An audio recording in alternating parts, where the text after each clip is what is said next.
Bismillahirrahmanirrahim.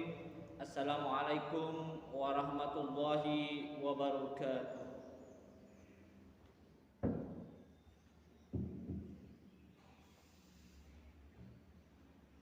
Innal hamdalillah nahmaduhu wa nasta'inuhu wa nastaghfiruhu wa na'udzu billahi min shururi anfusina wa min sayyiati a'malina may yahdihillahu fala mudhillalah may yudlil fala hadiyalah. Ashhadu an la ilaha illallah wahdahu la syarikalah wa ashhadu anna Muhammadan abduhu wa rasuluhu la nabiyya ba'da la haula wa la quwwata illa billah. Amma ba'du, fa ya ayyuhan nas ittaqullah haqqa tuqatih wa la tamutunna illa wa antum muslimun.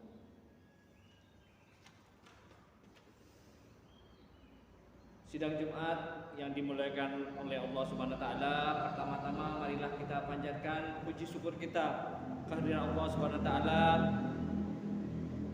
yang mana pada kesempatan Jumat yang penuh keberkahan ini kita masih diberi banyak kenikmatan oleh Allah Subhanahu wa taala dengan bersaksi bahwa tidak ada ilah yang berhak diibadahi kecuali Allah, dan bahwa Nabi Muhammad adalah hamba dan Rasulullah. Salawat dan salam selalu tertimpahkan kepada beliau, keluarga, sahabatnya, dan orang-orang yang mengikuti petunjuk beliau dengan baik hingga hari kiamat.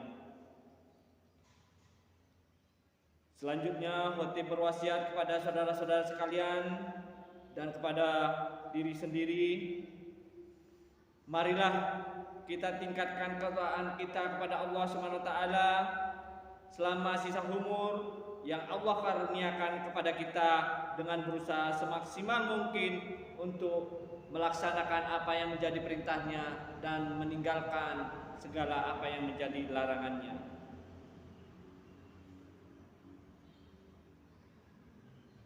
Sungguh kita semua kelak akan menghadap Allah Subhanahu wa taala untuk mempertanggungjawabkan seluruh aktivitas yang kita lakukan. Pada hari itu, hari yang tidak diragukan lagi kedatangannya, yaitu hari kiamat. Tidak akan bermanfaat harta benda yang dikumpul-kumpulkan dan anak yang dibangga-banggakan kecuali bagi orang yang menghadap Allah dengan hati yang salim. Seperti firman-Nya dalam Quran Az-Zu'ara ayat ke-88 hingga 89, yaitu hari harta dan anak-anak laki-laki tidak berguna kecuali orang-orang yang menghadap Allah dengan hati yang bersih. Sidang Jumat yang dimuliakan oleh Allah SWT,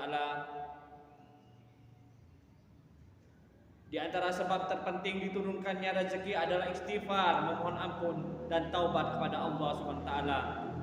Sebagaimana Allah firmankan tentang Nuh yang berkata kepada kaumnya, A'udzu billahi minasy syaithanir rajim. Bismillahirrahmanirrahim. Faqultu astaghfiru rabbakum innahu kana ghaffara. Yursilis samaa'a 'alaikum midrara wa yumdidkum bi amwalin wa banina wa taj'al lakum jannatin wa taj'al lakum anhara. Maka aku katakan kepada mereka, mohon ampunlah kepada Tuhanmu, sesungguhnya Dia adalah Maha Pengampun.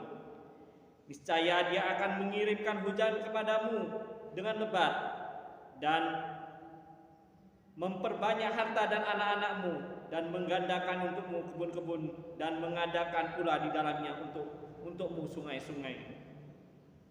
Quran surah Nuh ayat ke-10 hingga ke-12.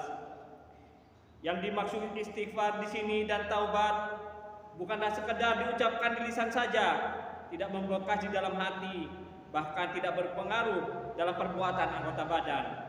Tetapi yang dimaksud dengan istighfar di sini adalah meminta ampun dengan disertai ucapan dan perbuatan dan bukan sekedar hanya di lisan semata.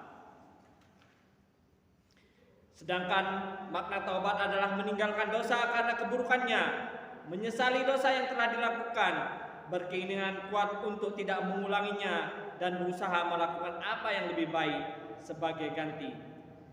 Jika keempat hal itu telah dipenuhi, berarti syarat taubatnya telah sempurna. Imam An-Nawawi menjelaskan, jumhur ulama berkata, bertaubat dari setiap dosa hukumnya adalah wajib. Jika bermaksiat atau berdosa itu adalah di antara hamba dengan Allah yang tidak ada sangkut pautnya dengan hak manusia, maka syaratnya ada 3. Pertama, hendaknya ia harus menjauhi maksiat tersebut. Kedua, ia harus menyesali perbuatan maksiatnya. Yang ketiga, ia harus berkeinginan untuk tidak mengulanginya lagi. Jika taubatnya berkaitan dengan hak manusia, maka syaratnya ada 4, yaitu ketiga syarat di atas ditambah 1, yaitu hendaknya ia membebaskan diri atau memenuhi hak orang lain. Jika berupa harta benda, maka ia harus mengembalikannya. Jika berupa hak atau hukuman, maka ia harus memberikan kesempatan untuk membalas atau meminta maaf kepadanya. Dan jika berupa ghibah atau mengunjing, maka ia harus memohon maaf. Ma'asyiral muslimin rahimakumullah. Kemudian di ayat lain Allah menceritakan tentang seruan Hud kepada kaumnya agar beristighfar. Dan dia berkata, "Hai kaumku, mohonlah ampun kepada Tuhanmu, lalu bertobatlah kepadanya. Niscaya dia menurunkan hujan yang sangat deras atasmu, dan dia akan menambahkan kekuatan kepada kekuatanmu, dan janganlah kamu berpaling dengan berbuat dosa." Quran Surah Hud ayat ke-52. Al-Hafiz Ibnu Katsir dalam menafsirkan ayat yang mulia di atas menyatakan, kemudian Hud memerintahkan kaumnya untuk beristighfar sehingga dosa-dosa yang lalu dapat dihapuskan. Kemudian memerintahkan bertaubat untuk waktu yang mereka hadapi. Barang siapa memiliki sifat seperti ini, niscaya Allah akan memudahkan rezekinya, melancarkan urusannya, dan menjaga keadaannya. Imam Al-Qurtubi mengatakan, inilah buah istighfar dan taubat, yakni Allah akan memberikan kenikmatan kepada kalian dengan berbagai manfaat berupa kelapangan rezeki dan kemakmuran hidup, serta Allah tidak akan menyiksa kalian sebagaimana yang dilakukannya terhadap orang-orang yang dibinasakan sebelum kalian. Ma'asyiral muslimin rahimakumullah. Dalam sebuah hadis yang diriwayatkan oleh Imam Ahmad, Imam Abu Daud, Imam An-Nasai, Imam Ibnu Majah, dan Imam Al-Hakim, dari Abdullah bin Abbas, ia berkata, Rasulullah SAW bersabda, barang siapa memperbanyak istighfar, memohon ampun kepada Allah, niscaya Allah menjadikan untuk setiap kesedihannya jalan keluar, dan untuk setiap kesempitannya kelapangan, dan Allah akan memberikan rezeki yang halal dari arah yang tiada dia sangka-sangka. Dalam hadis yang mulia ini, Nabi menggambarkan tentang 3 hasil yang dapat dipetik oleh orang yang memperbanyak istighfar. Salah satunya yaitu bahwa Allah yang Maha Esa, yang memiliki kekuatan dan memberi rezeki dari Allah yang tiada dia sangka-sangka dan tidak pernah diharapkan serta tidak pernah terbersit dalam hatinya. Karena itu, kepada orang yang mengharapkan rezeki, hendaknya ia bersegera untuk memperbanyak beristighfar, baik dengan ucapan maupun dengan perbuatan. Dan hendaklah kita selalu waspada dari melakukan istighfar hanya sebatas lisan saja tanpa perbuatan, sebab itu adalah pekerjaan para pendusta. Sidang Jumat rahimakumullah. Dari khutbah ini dapat kita tarik kesimpulan sebagai berikut.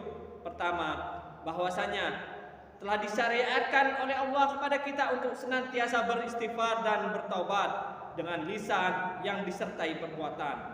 Karena istighfar dan perbuatan dengan lisan semata tanpa disertai dengan perbuatan adalah pekerjaan para pendusta. Yang kedua, bahwasanya dengan istighfar dan taubat Allah akan mengampuni dosa-dosa hambanya. Allah akan menurunkan hujan yang lebat. Allah akan memperbanyak harta dan anak-anak.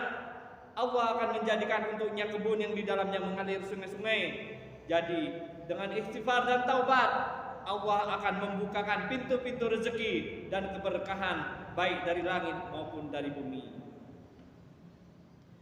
Karena itu, marilah pada kesempatan ini kita berdoa kepada Allah, memohon ampun atas segala dosa, serta istighfar dan taubat ini menjadikan kita termasuk orang-orang yang pandai bersyukur dan beribadah, sehingga Allah Subhanahu wa taala senantiasa membukakan pintu-pintu keberkahan dari langit dan dari bumi. Amin amin ya rabbal alamin. Barakallahu wa lakum fil Qur'anil azim wa nafa'ani wa iyyakum bil ayati wa dzikril hakim wa taqabbal minni wa minkum tilawatahu innahu samiul alim wa qur rabbighfir warham wa anta khairur rahimin.